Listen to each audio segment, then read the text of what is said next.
Hi, my name is Emma, and in this podcast, I will be examining the music streaming service Spotify within the context of Mark Katz's notion of the phonograph effect. I will begin by providing a brief overview of Spotify and what it offers to users, and will then discuss how various phonograph effects have been produced through the user's interaction with Spotify.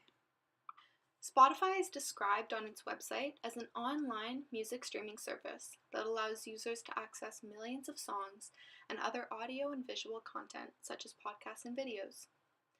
Users are able to stream music and podcasts on various devices, such as their phones, tablets, laptops, and in their car. A wide range of genres, artists, songs, and curated playlists based on moods and activities are available through the service. Spotify services are free. However, a premium service is available for a flat rate that the user pays per month. This includes features such as unlimited skipping through songs on playlists and having the ability to listen to all songs on Spotify without being connected to Wi-Fi. Spotify is an example of an innovation within the realm of music technology that has affected how users consume music, are exposed to music, purchase music, and share their music. For these reasons, Spotify can be used as an example of Mark Katz's notion of the phonograph effect. The phonograph effect is a concept that refers to how the interaction between people and new music technologies affect the way that people engage with, perceive, share, and experience music, which ultimately changes their relationship to music.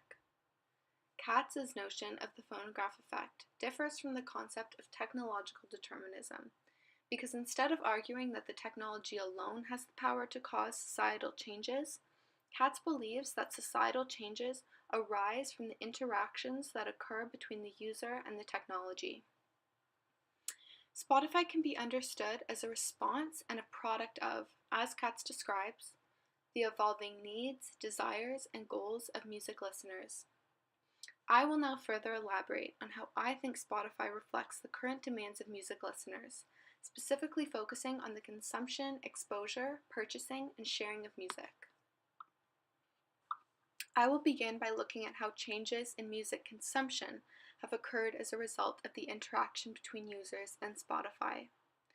One of the phonograph effects that can be examined is the user's ability to consume and access millions of songs and types of audio and visual content. Because Spotify offers users access to an extensive collection of music, many people arguably consume more music than ever before.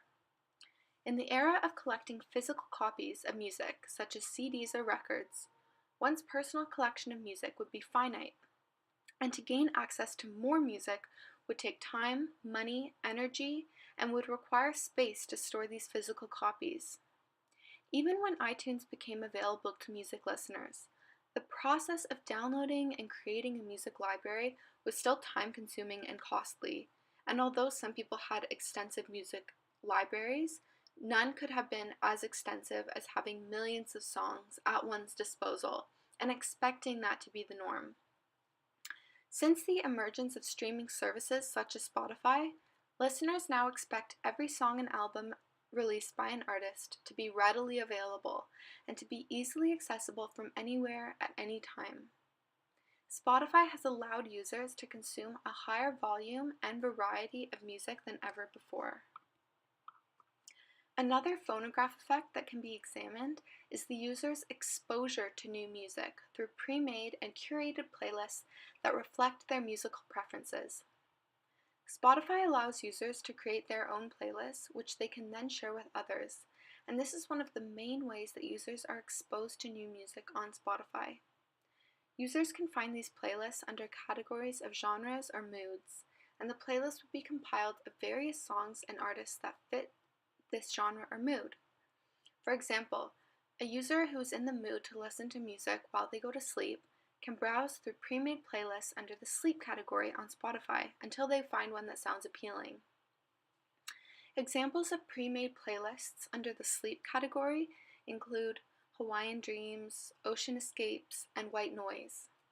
Before the emergence of Spotify, people would have to compile their own playlists on iTunes or through pirating, and would have to find music that is appealing to them on their own.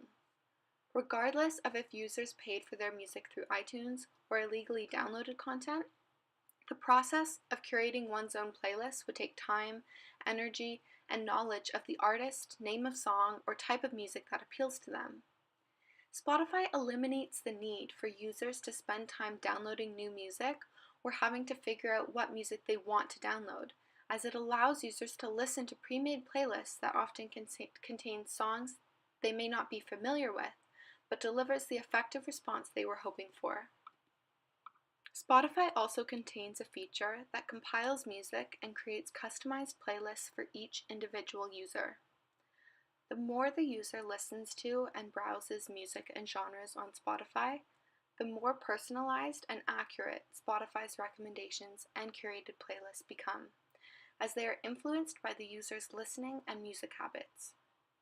A series of curated playlists under a section titled Made for You are updated by Spotify constantly, and this again increases the user's exposure to new music that most likely suit their musical tastes. Constantly being exposed to new music brings to mind possible positive and negative aspects of this new reality. It can be argued that listeners who only have access to a finite amount of music, either their CDs, record collections, or iTunes library, may have experienced a deeper connection and understanding of their music. By listening to songs over and over again, one may end up memorizing the lyrics and having a deeper understanding of the meaning behind songs. During the time when I used iTunes, I personally found that I would get bored of my music and would dread listening to it. And because finding new music felt like a chore, I would be stuck listening to the same music all the time. Due to the listener being able to be exposed to thousands of songs on Spotify that they may only hear once or twice, not even catching the name or artist, this also allows users to have a fresh and new perspective of listening each time they interact with Spotify, and ultimately exposes listeners to more music that they love. Another phonograph effect that has emerged from the interaction between users and Spotify is the way in which users purchase music. The most expensive premium account that is available for purchase on Spotify is a $14.99 package that allows 5 family members to have individual accounts for 1 month. The student discounted premium package is $4.99 a month. Thinking back to when iTunes was prominently used by music listeners, and going back even further to the era of CDs and records, $14.99 would have the purchasing power of an album or around 15 individual songs. The purchasing power of $14.99 has drastically changed since the emergence of Spotify, as $14.99 a month can buy you access to millions of songs and podcasts. In this way, listeners are provided with a more democratized experience of listening to music, as they have access to all of the services Spotify provides, as well as the extensive library of audio and visual content that is available. The final phonograph effect that will be discussed is the feature on Spotify that allows you to see what your Facebook friends, as well as celebrities and musicians or artists, are listening to on Spotify. While Spotify lets you turn this feature off to privately listen to music, those who have this feature turned on allow their Facebook friends to see what songs they're listening to, what playlists they've created or listened to in the past, and lets them follow their account.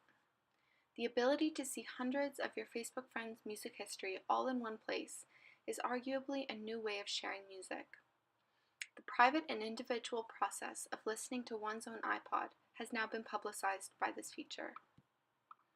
To finish off this discussion of Spotify and the phonograph effects that have emerged, I want to leave you with some questions that may prompt further exploration or discussion of this topic. The first question is, do you think that the emergence of Spotify reflects a larger social desire to put less effort into the process of listening to music? Or does this overlook the creative opportunities that are available through Spotify? The second question is, do you think that Spotify caters to people who are less musically aware or passionate about music? Thanks for listening.